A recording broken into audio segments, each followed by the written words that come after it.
brasileiras e brasileiros, minhas companheiras e companheiros de intervenção, o meu abraço.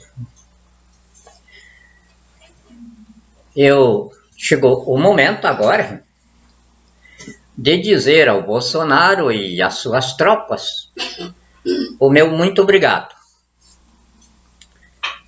De público e amplamente expressaram à nação o seu reconhecimento da minha investidura de interventor. E o povo no poder me instituiu.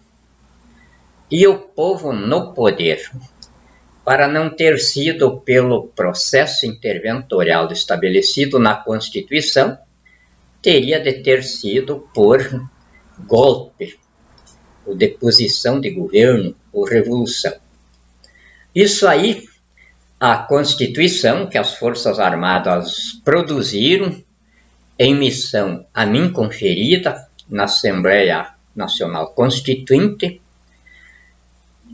substituiu a Revolução Armada, o golpe de Estado, a deposição de governo, pela reação de cidadania através do procedimento ou da instituição da intervenção constituinte no processo histórico. Isso eu já expliquei várias vezes, mas já faz alguns dias e o nosso povo, de um dia para outro, esquece aquilo que ele deveria lembrar para sempre. Ele guarda o que não deveria guardar. Então ele guarda e pratica. Mas é o povo que eu tenho, e esse povo que eu tenho, eu quero muito bem ele do jeito que ele é. É tanto que, se eu não quisesse bem esse meu povo, eu não estava aqui na magistratura suprema dele, na titularidade de chefe de Estado do Brasil. Então, estou nisso aí, é porque eu quero bem a minha nação. Eu estou disposto a todos os sacrifícios por ela, menos de morrer por ela, porque isso aí é uma citação de fracassado. O fracassado é que antecipa a sua tragédia. Eu não sou fracassado. Eu estou sob o comando de Deus. E para merecer o comando de Deus, eu não posso morrer ou anunciar que eu estou disposto a morrer pelo meu empreendimento. Não. Eu estou convicto de que poderia, dentro desse percurso, ocorrer momentos de eu ter de matar pela pátria, matar pela minha nação. E isso foi o posicionamento que eu coloquei às minhas Forças Armadas quando começamos, e eles tinham aquele negócio lá, ao sacrifício até da própria vida, de morrer pela pátria. Eu acredito que nossas Forças Armadas já não fazem mais isso, porque se fizerem, eu mando tirar a farda aquele soldado que disser isso. Os meus soldados estão para matar pela pátria, para matar pela nação, sob o comando de Deus. Esse Deus que, quando apartou Moisés para conduzir o povo que ele tinha separado para habitar a Terra Santa, lhe deu a ordem: mate todos os que encontrar pelo caminho. E ele matou e repetiu para Josué, quando Josué assumiu o comando. E perguntou para ele o que faria com aqueles inimigos que ele precisava vencer. A ordem foi a mesma: mate todos. Deus não disse para ele, o general, comandante das suas tropas, não disse: morra pela tua nação se necessário for. Deus foi bem incisivo: mate pela tua nação. Se necessário for, é claro, porque se não for necessário, então é assassinato, não é matar pela nação. Aí assassinato, e o assassinato não é da nação, o assassinato é de quem comete ele. Por isso é que, para comandar uma tropa, é preciso ser um general superior, ou seja, um oficial superior, que tenha nível de escolaridade suficiente para ele ter esses raciocínios, esse tipo de engenharia de intelecto. E então eu, na qualidade de comandante supremo e autoridade suprema das Forças Armadas, eu tenho de ser o máximo em tudo, o máximo em conhecimento militar, o máximo em conhecimento jurídico, o máximo em manuseio do Estado. E os que não são assim, todo mundo conhece. Luiz Inácio Lula da Silva, Dilma Van Rousseff, Michel Temer, Jair Bolsonaro. A diferença. Para falar alguma coisa que tenha algum sentido, precisam de ter um marqueteiro, precisam de ter uma equipe de jornalista, porque da cabeça deles não tem nada, eles não têm nada na cabeça, não sabem nada. Então, essa é a diferença. Então, agora, eu tenho o dever de magistrado supremo da minha nação, de chefe de Estado, de apresentar os meus agradecimentos ao capitão, entre aspas, a Jair Messias Bolsonaro e as suas milícias bolsonarianas que estão abertamente me reconhecendo o interventor do Brasil, pedindo, inclusive, que a intervenção se apresse no que tem de fazer pelo país. E eu reconheço isso neles.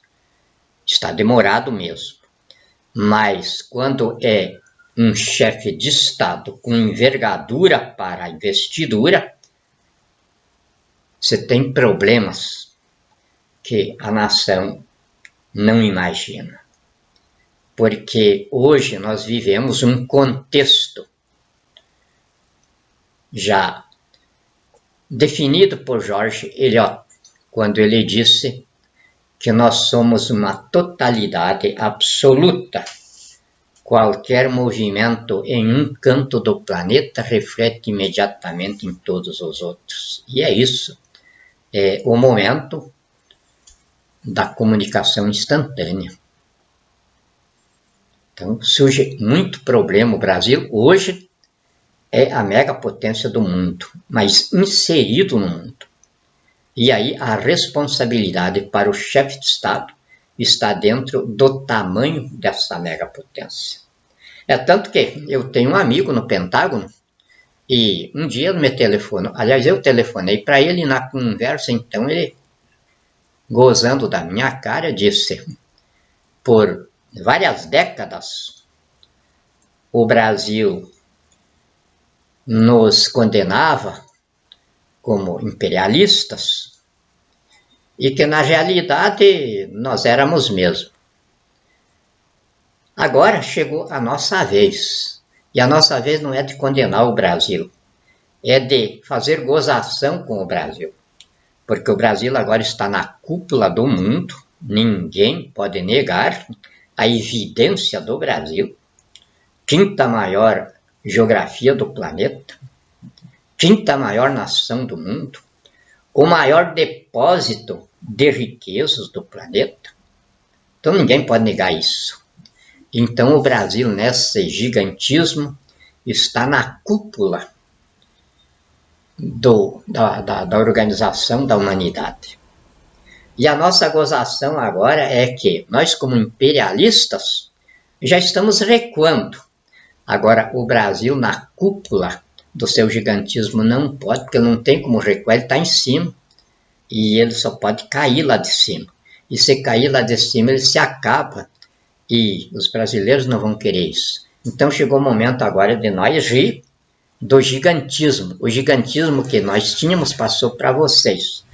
numa situação muito pior do que nós suportamos. Vocês não podem cair. E na realidade é isso. E isso então dá o grau de responsabilidade do chefe de Estado. Eu só tenho tranquilidade, não porque seja o ditador mais velho do mundo. Estou no poder desde 69. Então, é claro, domino tudo em termos de vida civilizada, porque dentro do poder, como profissional de inteligência, eu domino tudo o que a engenharia de intelecto do homem civilizado foi capaz de produzir. Mas um homem sozinho é um homem sozinho.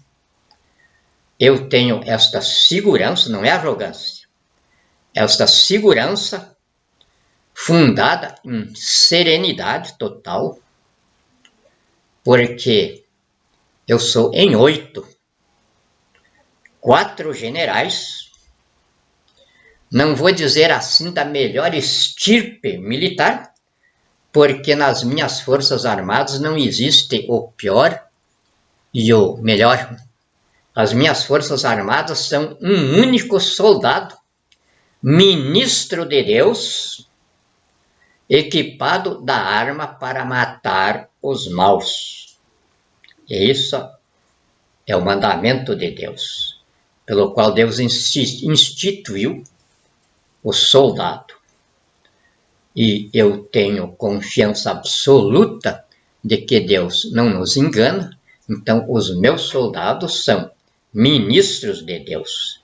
E sendo ministros de Deus, eu os encaro como nós, quando atingimos a eternidade, e aí atingimos a eternidade porque somos Espírito Santo. Espírito Santo, porque na eternidade somos todos absolutamente iguais uns aos outros e todos absolutos como o absoluto que é Deus. Então os meus soldados não têm da melhor estirpe, porque não têm da menor. São ministros de Deus. E como tais, eu os comando. Não como comandante, mas como monitor,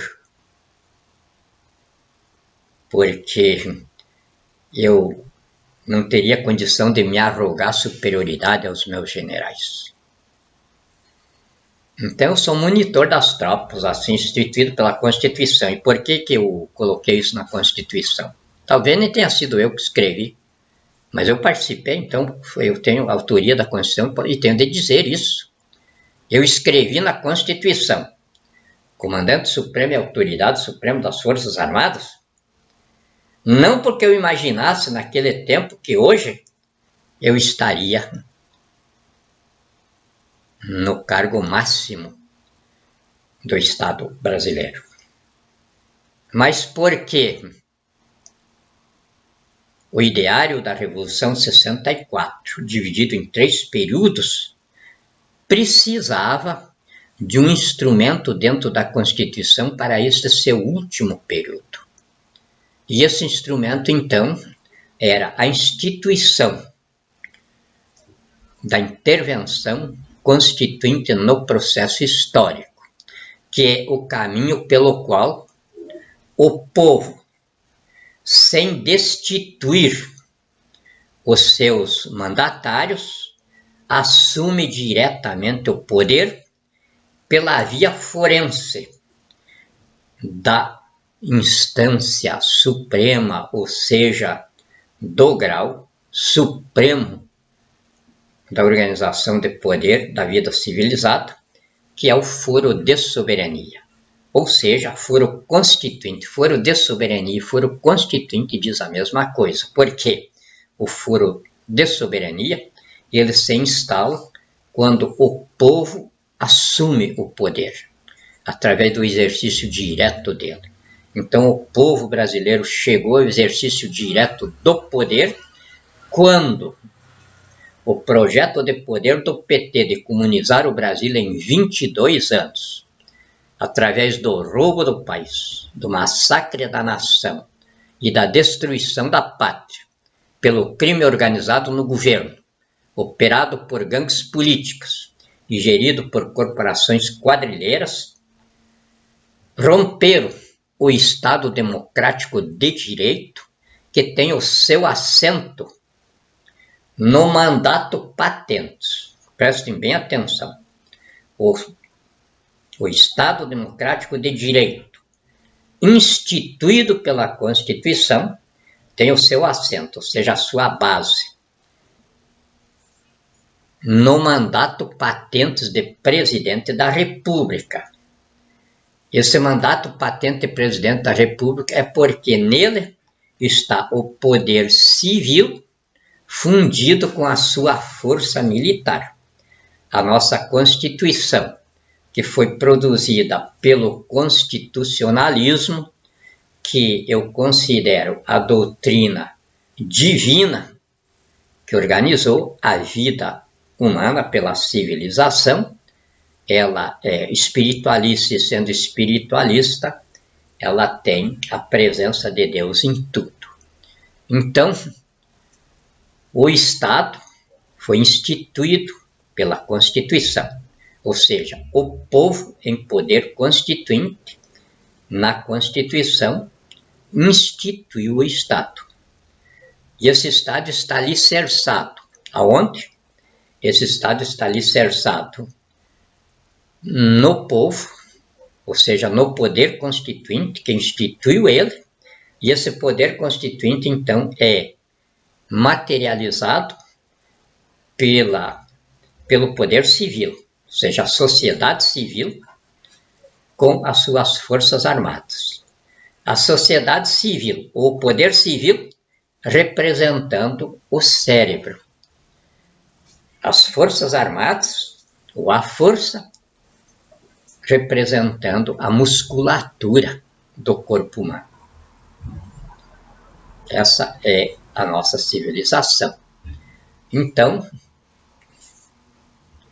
o gancho, como diz, ou a chave da perenidade da nossa democracia é essa, do exercício do poder em nome do povo pela representação mandatária, ou então do exercício direto do poder no povo através da instituição da intervenção constituinte no processo histórico, que se instala automaticamente quando o Estado democrático de direito é rompido.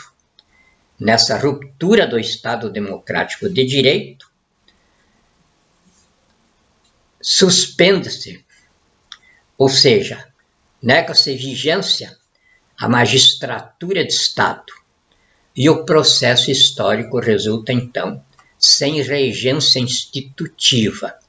Aí, então, o poder, ou seja, o povo, emerge diretamente no poder dessa ruptura, como um vulcão fervendo ali.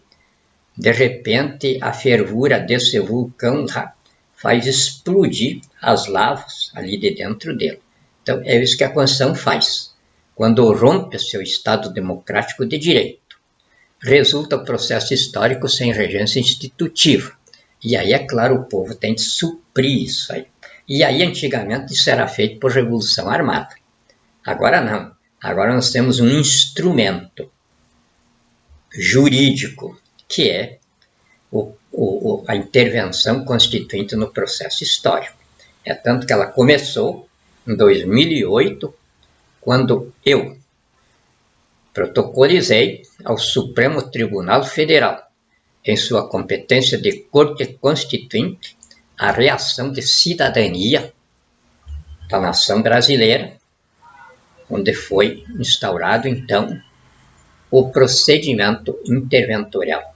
Dentro desse procedimento interventorial, surgiu o persecutório institucional do Estado, que gerou o trabalho da Polícia Federal, com a Lava Jato e os demais persecutórios policiais que ela instaurou e que acabou com a empáfia da bandidagem do poder. As suas excelências foram presos como qualquer outro bandido. Até a polícia do Senado Federal foi preso também. Acabaram-se as excelências e ficou demonstrado então que o país estava regido por bandidos. Bandidos rotulados de excelências. Bandido gosta muito de fachada. E a Polícia Federal, então, assentada sobre a reação de cidadania do povo dentro do que a Constituição estabelece, aí eles foram tudo para cima da Polícia Federal, aí não tinha um foro para nada. Daí que começaram, então, a se entregar. Porque bandido é covarde. Bandido, quando ele se vê cercado, ele chora. Como a gente vê o Bolsonaro, e todo bandido é muito chorão. Mas quando ele está cercado, quando ele não está cercado, aí ele não chora. Ele bebe o sangue das suas vítimas, louvando o inferno. E então, agora, a satisfação que eu tenho no comando supremo e autoridade suprema das Forças Armadas, com os melhores generais do mundo, eu tenho de manifestar a minha humildade diante de Deus por ver aquilo que em outra situação seria o inimigo para ser combatido com armas, hoje é a parcela do Brasil equivocado, enganado por as milícias bolsonarianas, que ele levou 32 anos para montar, chegando até a montar as milícias bolsonarianas evangélicas. Um grupo de pastores aí, com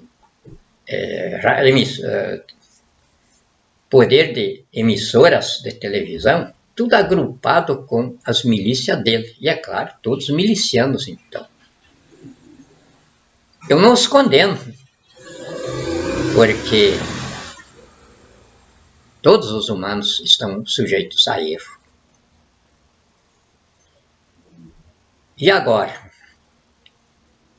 Todos proclamando que não há outra saída para o Brasil a não ser a intervenção, eu só posso manifestar a minha humildade diante de Deus e dizer: velhinho, você comandou bem.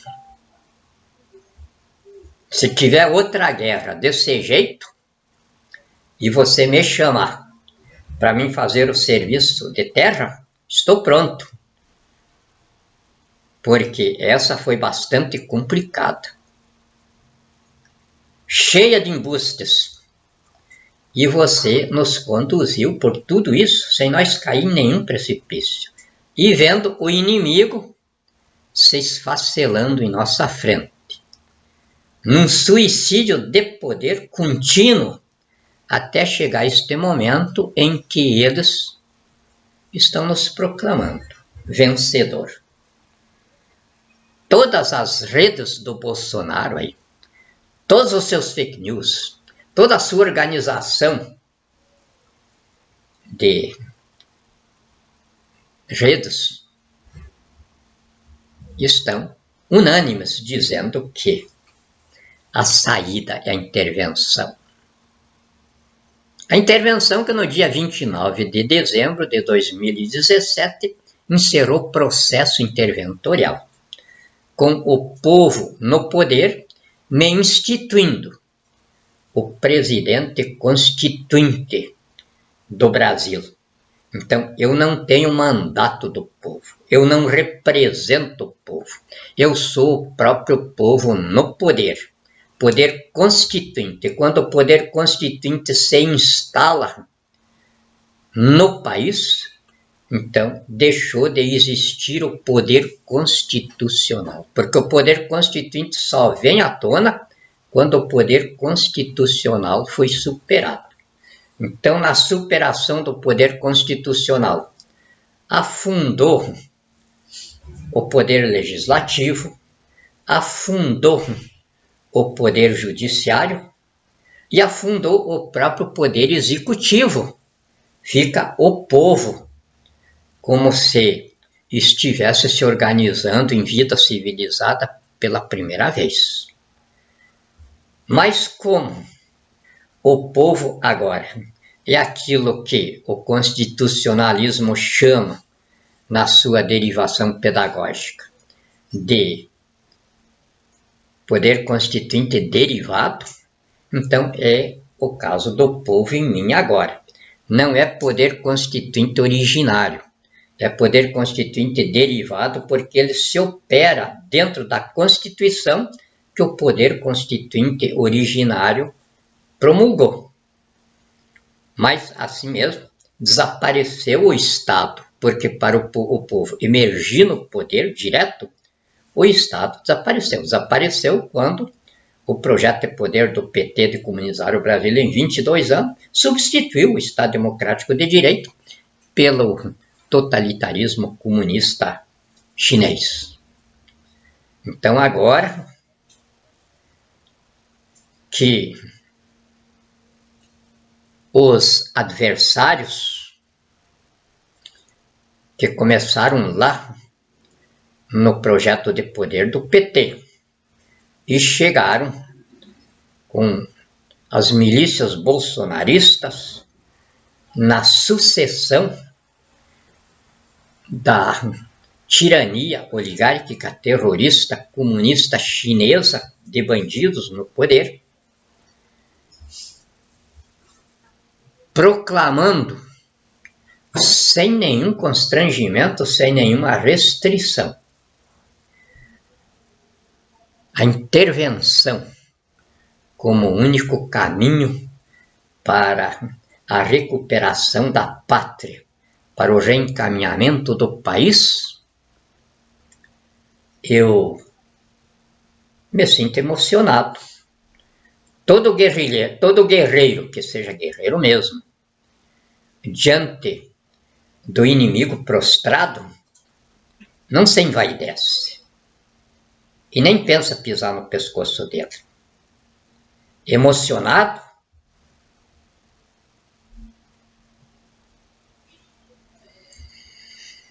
estende a mão e diz: levante,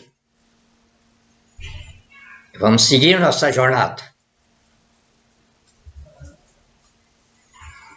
Muito obrigado, Bolsonaro. Muito obrigado, milícias. Obrigado, meus generais. Deus abençoe a todos.